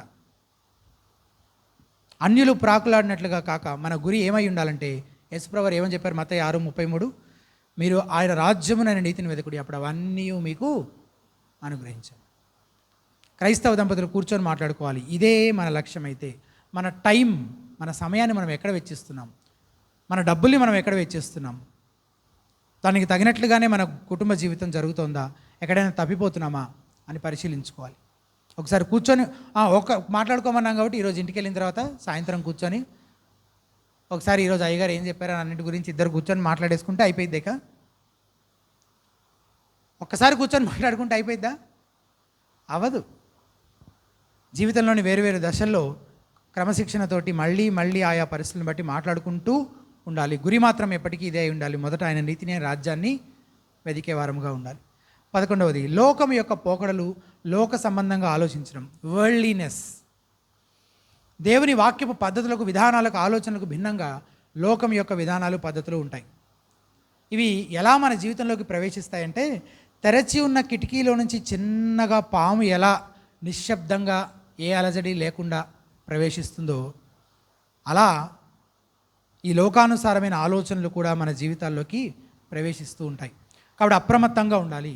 లోకం ఏం చెప్తుంది? లోకం చెప్పే విషయాలు ఎట్లా ఉంటాయి? వివాహం అనేది నీ సంతోషం కోసమే. ఒకవేళ నీ వివాహం జీవితంలో నువ్వు సంతోషంగా లేవనుకో, ఇంకెందుకు ఇంకా ఆ పెళ్ళెందుకు? ఇంకా ఇచ్చేసాయి, విడాకులు ఇచ్చి పడేసాయి. నీకేం కర్మ అసలు? నీకేం తక్కువ? నీకు కాలు బాలేదా, కన్ను బాలేదా? హ్యాపీగా మంచిగా ఇంకొక అమ్మాయిని లేదా అబ్బాయిని చూసి పెళ్లి చేసుకోవచ్చు. ఇది లోకం చెప్తుంది. దేవుడు ఏం చెప్తున్నాడు? మీ ఇద్దరి మధ్య సంబంధం క్రీస్తుని సంఘాన్ని పోలి ఉండాలి. ఇది ఈ జీవిత కాలం మట్టుకు మీరు చేసిన నిబంధన. విడాకులు నాకు హేయము. మీరిద్దరూ కలిసి నన్ను మహిమపరిచే విధంగా నిస్వార్థంగా ఒకరినొకరు ప్రేమిస్తూ ఒకరికొకరు పరిచర్య చేసుకుంటూ నీ కుటుంబాన్ని కట్టుకోవాలి అని దేవుడు చెప్తున్నాడు. లోకం ఏం చెప్తుంది? వివాహంలో పురుషుని పాత్ర స్త్రీ పాత్ర అనేవి ఏవి లేవు, ఎవరికి ఇష్టం వచ్చినట్టు వాళ్ళు ఉండొచ్చు అని చెప్తుంది. బైబిల్ ఏం చెప్తుంది? భర్తలు కుటుంబానికి నాయకులు, కుటుంబాన్ని ప్రేమించి పోషించి సంరక్షించాలి. అలాగే భార్యలు భర్తలను గౌరవించి వారికి లోబడాలి, వారికి సహకరించాలి అని చెప్తుంది. లోకం చెప్తుంది నీ హక్కుల కోసం పోరాడు. బైబిల్ చెప్తుంది ఇతరుల అవసరాలేంటో పట్టించుకో, వాళ్ళ ఇష్టాలు తెలుసుకో, ఇతరుల అవసరాల గురించి కూడా ఆలోచించు అని బైబిల్ చెప్తుంది. లోకం చెప్తుంది లగ్జరియస్గా బ్రతకడానికి, సుఖంగా బ్రతకడానికి కావలసినవన్నీ సమకూర్చుకుంటే ఇక హ్యాపీగా బ్రతకచ్చు అని చెప్తుంది. ఏముంటే చాలు? డబ్బులుంటే చాలు. బైబిల్ చెప్తుంది ఒక మనుషుడు లోకమంతయు సంపాదించుకొని తన ప్రాణమును పోగొట్టుకుంటే అతనికి ఏమీ ప్రయోజనం. కాబట్టి లోకానుసారమైన ఆలోచనలు పద్ధతులు మీ వివాహ జీవితాన్ని నాశనం చేయకుండా అప్రమత్తంగా ఉండాలి. ఈ లోపలికి ప్రవేశించే పాములు సాధారణంగా ఎలాంటి కిటికీల గుండా ప్రవేశిస్తాయో తెలుసా? మన స్నేహితులు, బంధువులు అనే కిటికీల గుండా ప్రవేశిస్తుంటాయి. సో ఇటువంటి ఆలోచనలు, లోకానుసారమైన ఆలోచనలు, పద్ధతులు, అలవాట్లు కలిగినటువంటి స్నేహితులకి కాస్త దూరంగా ఉండటం మంచిది. అలాంటి బంధువులతోటి మరీ రాసుకొని పూసుకొని అస్తమానం వాళ్ళతోటే కాకుండా నిజంగా తిరిగి జన్మించిన అనుభవం ఉండి విశ్వాసులై ఉండి ఆత్మ సంబంధమైన విషయాలు మాట్లాడే వారితో స్నేహం చేయడము మనకి శ్రేయస్కరము. ఇక రెండవది ఫోను. మనుషులతో సంబంధం లేకుండా ఫోన్ ఉంటే చాలన్నమాట. ఇంకా లోకంలో ఉన్న చెత్త అంతా మన బుర్రలో నింపుకోవచ్చు మనం.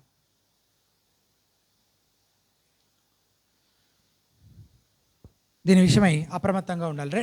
చివరిది 12వది ప్రభువు నుండి దూరంగా కొట్టుకొని పోవడం, వెనక్కి జారిపోవడం, డ్రిఫ్టింగ్ ఫ్రమ్ ద లార్డ్. వివాహ జీవితాన్ని భక్తులు ఇట్లా వివరిస్తారనమాట. నేను ఒక త్రిభుజం, ట్రయాంగిల్ బొమ్మ ఇక్కడ వేసి చూపిస్తారు. ఇప్పుడు ఒకసారి చూడండి. దాన్ని ఆధారం చేసుకొని నేను చెప్తాను. ఇందులో 3 వీటిని ఏమంటారు? కార్నర్స్ని కోణాలు అంటారు కదా, కరెక్టేనా? ఈ 3 కార్నర్స్ ఉన్నాయి కదా. పైన ఎవరున్నారు?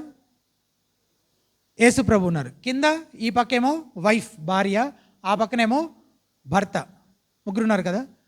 వీళ్ళిద్దరూ ఒకరికొకరు బాగా దగ్గర అవ్వాలి, వాళ్ళిద్దరి మధ్య సంబంధం బాగా పెరగాలి, ఇంకా లోతుగా గాఢంగా అన్యోన్యంగా అవ్వాలి అని అంటే ఏం చేయాలి అని అంటే, ఈ చివర్లు ఉన్నారు కదా, ఇటువైపు ఉన్నారు కదా, ఇటువైపు వీళ్ళిద్దరూ కలిసి ఎటువైపుగా ప్రయాణం చేయాలంటే దేవుని వైపుగా ప్రయాణం చేస్తూ వెళ్ళాలన్నమాట. భర్త దేవునికి ఇంకా ఇంకా సమీపంగా, దేవునికి దగ్గరగా అవ్వడం కొరకు ప్రయాసపడుతూ ఉన్నాడు. భార్య కూడా దేవునికి దగ్గరగా అవ్వడానికి, ఆయన పోలికలు ఆయన స్వరూపంలో మార్చబడడం కొరకు ఆయనకు విధేయత చూపిస్తూ వాక్యానుసారంగా జీవిస్తూ దేవునికి ఇంకా దగ్గర అవడానికి ప్రయత్నం చేస్తుంది. వీళ్ళిద్దరూ దేవునికి దగ్గరగా అయ్యే ప్రయత్నం చేస్తున్నప్పుడు వాళ్ళిద్దరి మధ్య దూరం ఏమవుతుంది? ఇప్పుడు ఇక్కడ ఉన్నారు, ఇక్కడ ఉన్నారు, అప్పుడు ఇంత దూరం ఉంది వాళ్ళిద్దరి మధ్య. కానీ వాళ్ళిద్దరూ కొంచెం పైకి ఎక్కారనుకోండి, అప్పుడు కొంచెం దూరం తగ్గింది కదా. దేవునికి ఇంకా దగ్గరగా వెళ్ళారనుకోండి, అప్పుడు వాళ్ళిద్దరు కూడా ఇంకా దగ్గర అవుతున్నారు కదా.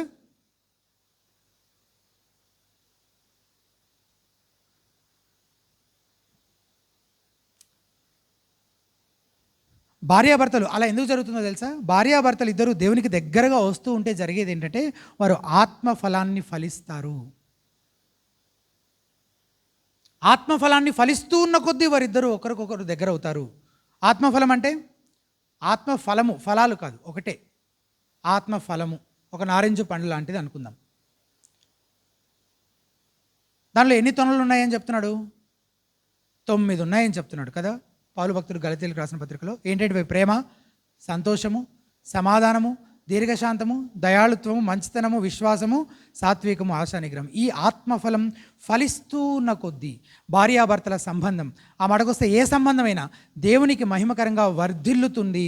వాళ్ళ మధ్య అన్యోన్యత పెరుగుతూ వాళ్ళు ఇంకా ఒకరికొకరు ఇంకా ఇంకా ఇంకా ఎక్కువగా ఏమవుతుంటారు? దగ్గర అవుతూ ఉంటారు. మరోవైపు శరీర కార్యాలు అవేవనగా జారత్వము, అపవిత్రత, కాముకత్వము, విగ్రహారాధన, అభిచారము, ద్వేషములు, కలహము, మత్సరములు, క్రోధములు, కక్షలు, భేదములు, విమతములు, అసూయలు, మత్తతలు, అల్లరితో కూడిన ఆటపాటలు మొదలైనవి ఇవన్నీ ఏం చేస్తాయి? సంబంధాలను పాడు చేస్తాయి. ఇవన్నీ ఎప్పుడు వస్తాయంటే దేవునికి ఇంకా ఇంకా ఇంకా ఇంకా దూరంగా జరుగుతున్నప్పుడు ఇవన్నీ ఉంటాయి అన్నమాట. అప్పుడు వాళ్ళిద్దరి మధ్య దూరం కూడా ఏమవుతుంటుంది? దేవునికి దూరంగా అవుతున్న కొద్దీ వాళ్ళిద్దరి మధ్య దూరం కూడా పెరుగుతూ ఉంటుంది. కాబట్టి ప్రభుతో మీ నడక ఎలా ఉన్నదో పరిశీలించుకోండి. ఈ ప్రమాదాలన్నింటి నుంచి తప్పించుకునే పరిష్కారం దేవుని వాక్యంలో నుంచి పౌలు ఇచ్చిన ఆజ్ఞని ఇంకొకసారి చదువుకుందాం. ఎఫెసీయులకు రాసిన పత్రిక 5వ అధ్యాయం, ఇది తీసేయచ్చు. ఎఫెసీయులకు రాసిన పత్రిక 5వ అధ్యాయం 15 నుంచి 17 వరకు ఉన్న వచనాలతో మనం ప్రారంభించుకుందాం. ఒక్కసారి ఆ మాటలే చూద్దాం. మళ్ళీ దినములు చెడ్డవి గనక మీరు సమయమును పోనీయక సద్వినియోగం చేసుకొనుచు అజ్ఞానుల వలె కాక జ్ఞానుల వలె నడుచుకున్నట్లు జాగ్రత్తగా జ్ఞానుల వలె నడుచుకున్నట్లు. జ్ఞానుల వలె నడవాలంటే నడిచే మార్గంలో ఉన్న ప్రమాదాలను గురించిన అవగాహన ఉండాలి. వాటిలో పడిపోకుండా ఎలా జాగ్రత్త పడాలో కూడా తెలిసి ఉండాలి. నైట్ టైం ఎందుకు ఎక్కువ ప్రమాదాలు జరుగుతాయి? గుంటలు ఎక్కడున్నాయో కనపడదు, యూజువల్ మలుపులు ఎక్కడున్నాయో స్పష్టంగా కనపడదు కనుక ప్రమాదాలు. సో మనం వెళ్ళే దారిలో ఎక్కడ గుంటలు ఉన్నాయో, ఎక్కడ మలుపులు ఉన్నాయో దాని గురించిన సరైన అవగాహన మనకు లేకపోతే మనం పడిపోయే అవకాశము ఉంటుంది. జ్ఞానుల వలె నడుచుకున్నట్లు జాగ్రత్తగా చూచుకొనుడి. ఎలా నడుచుకుంటున్నారో జాగ్రత్తగా చూసుకోండి అని చెప్తున్నాడు పౌలు. ప్రమాదాల గురించిన అవగాహన ఉండాలి దానికోసం. మరి ఆయా పరిస్థితుల్లో మనం ఎలా నడుచుకోవాలో ఆ జ్ఞానం మనకి ఎవరు అనుగ్రహిస్తారు? దేవుడే. యెహోవాయే జ్ఞానం ఇచ్చేవాడు, తెలివియు వివేచనయు ఆయన నోట నుండి వచ్చును. సామెతలు 2:6 ఉంటుంది. దేవుడు తన జ్ఞానాన్ని తన వాక్యము ద్వారా మనకు అనుగ్రహిస్తూ ఉంటాడు. ప్రభువు యొక్క చిత్తం ఏమిటో గ్రహించుకున్నది. దేవుని చిత్తం ఏంటంటే నువ్వు నీ కుటుంబము సమస్త విషయములలో దేవుని ప్రీతిపరచాలి, మహింపరచాలి అన్నదే దేవుని చిత్తం. ఈ మాట చెప్పుకోవడంతో మనం ప్రారంభించాం. ఆయన వాక్యము ద్వారా నువ్వు ఆయనను తెలుసుకుంటున్న కొద్దీ వాటికి అనుగుణంగా నీ కుటుంబాన్ని కట్టుకోవడం ద్వారా ఇంకా ఇంకా ఎక్కువగా ఆయన్ని ప్రేమించాలి అన్నదే దేవుని చిత్తం. నీ ఆలోచనల దగ్గర నుంచి, నీ చర్యల దగ్గర నుంచి సమస్తము అన్నింట్లో నువ్వు పరిశుద్ధంగా జీవించాలి. తద్వారా దేవుణ్ణి మహిమపరచాలన్నదే దేవుని చిత్తం. గుర్తుంచుకోండి, ఎవ్వరి వివాహము ఈ ప్రమాదాలకు అతీతం కాదు. ఎవరి వివాహ జీవితము ఈ ప్రమాదాలు ఏవి వీటిలో మేము పడే అవకాశం లేదని ఎవరైనా చెప్పగలరా? ఎవ్వరూ చెప్పలేరు. పేతురు రాసిన మొదటి పత్రిక 5:8 పేతురు భక్తుడు చెప్తున్నాడు, మీ విరోధి అయిన అపవాది గర్జించు సింహం వల్ల ఎవరిని మృంగుదురా అని వెతుకుతూ తిరుగుతున్నాడంట. ఎలా తిరుగుతున్నాడంట? ఎవరిని మృంగుదురా, ఎవరిని పాపంలో పడవేద్దామా అని గర్జించే సింహంలా తిరుగుతూ ఉన్నాడంట. మన ఊరిలో సింహం తిరుగుతుందని వార్త వచ్చిందనుకోండి, ఇప్పుడు ఈ గేట్ దాటి వెళ్తారా ఎవరైనా? ఇప్పుడు వెళ్దామా? ఎంత జాగ్రత్తగా ఉంటాం కదా. కానీ ఈ ప్రమాదాల విషయంలో చాలామంది దంపతులు ఎట్లా ఉంటున్నారంటే అసలు సింహమే లేదు. అది గర్జించడం ఏంటి, వెతకడం ఏంటి, మనల్ని పట్టుకొని పడేయాలని తినేయాలని చూడటం ఏంటి, ఇదంతా కదా. అసలు సింహమే లేదు అంటే మేము పడిపోయే ప్రమాదాలే లేవు. అంత నిర్లక్ష్యంగా వివాహ జీవితం పట్ల ఏమాత్రం శ్రద్ధ వహించకుండా, ప్రమాదాల విషయంలో అప్రమత్తంగా ఉండకుండా, జాగ్రత్త వహించకుండా అలా లాక్కెళ్తున్నారు బండిని. పోతుంది అలా జీవితం, అంతే. ఖచ్చితంగా చెప్తున్నాను, పడిపోతారు. జాగ్రత్తగా ఉండకపోతే పడిపోతారు. మీరు జాగ్రత్తగా ఉండే విషయంలో మీరు అప్రమత్తంగా ఉన్నారో లేదో తెలియదు, కానీ పడేయడానికి వాడు కాచుకొని కూర్చున్నాడు. మీ వివాహము క్రీస్తును ప్రతిబింబించే విధంగా ఉండాలని దేవుడు కోరుకుంటున్నాడు. కాబట్టి మీరు ఈ ప్రమాదాల విషయంలో అప్రమత్తంగా ఉండి తగ్గింపుతో దేవుని వాక్యానికి విధేయత చూపిస్తూ జీవించడం ద్వారా మాత్రమే అది సాధ్యపడుతుంది. పాపం పైన విజయం సాధించడం కోసం, లోకానుసారమైన శోధనలతో పోరాడడం కోసం దేవుడు ఒక 4 సాధనాలు మనకు అనుగ్రహించాడు. ఒకటి పరిశుద్ధాత్మ దేవుడు, 2 దేవుని వాక్యం. నిజంగా మనకు అవసరమైన జ్ఞానం పరిశుద్ధ గ్రంథంలోనే మనకు బయలుపరచబడింది. అది నువ్వు నమ్ముతుంటే రోజు తరచూ నిత్యం సమయం తీసుకొని దాన్ని చదువుతూ ఉన్నప్పుడు దేవుని అడగండి, దేవా నీ వాక్యంలో నేను నేర్చుకుంటున్న ఈ నియమాలను నా కుటుంబ జీవితానికి ఎట్లా అన్వయించుకోవాలో కూడా నాకు నేర్పించు ప్రభువా అని ప్రార్థన చేయాలి. అది ప్రార్థన 3వ సాధనం. అయితే 4వది సంఘము, సంఘ సహవాసము. ఒంటరిగా పోరాడొద్దు. నువ్వు ఒక్కదానివే పోరాడుకునే పని అయితే ఇంకా చర్చ ఎందుకు, సంఘం ఎందుకు, సహవాసం ఎందుకు? ఆత్మీయంగా పరిపక్వత కలిగిన అన్న, అక్క లేదంటే అయ్యగారు వాళ్ళ మీద ఆధారపడడం, వారి సహాయం తీసుకోవడం కొన్నిసార్లు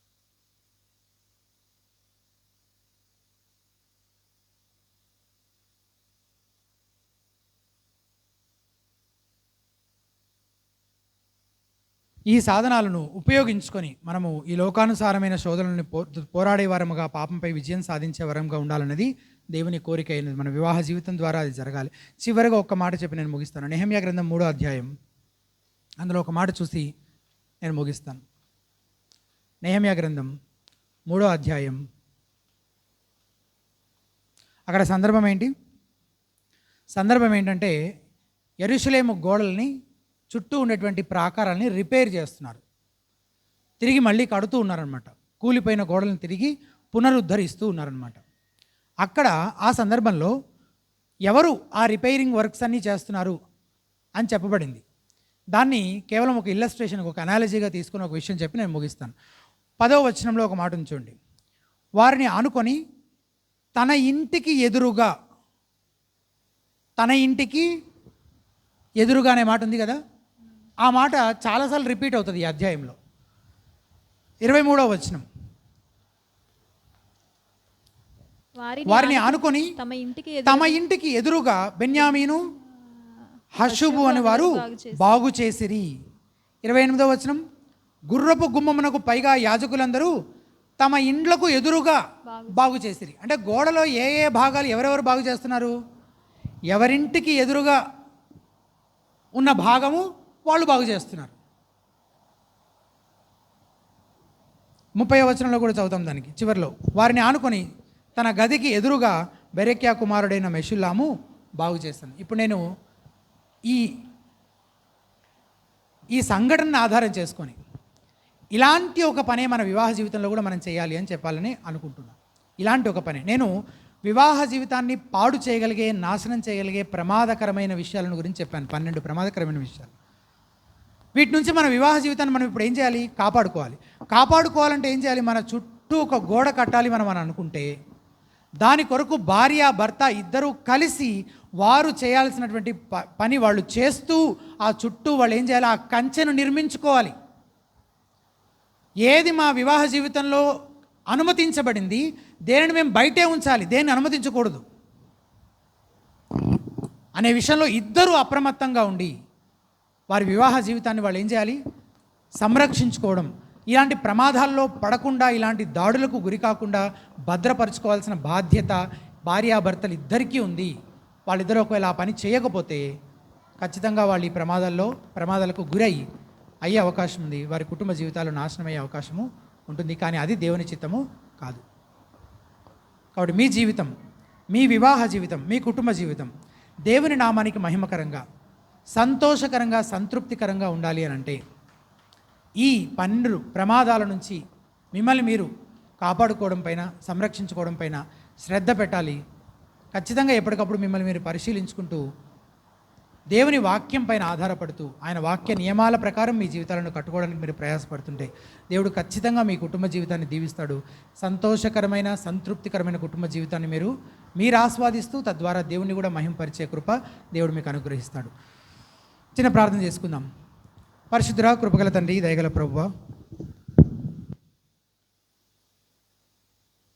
మీ వాక్యములో వివాహాన్ని గురించి నేరుగా చెప్పబడిన సంగతులు అనేకములు ఉన్నప్పటికీ మా కుటుంబ జీవితాలను మేము కట్టుకోవడానికి మీ లేఖనాలన్నీ కూడా మాకెంతో ప్రయోజనకరమైనవి నమ్ముతున్నాము.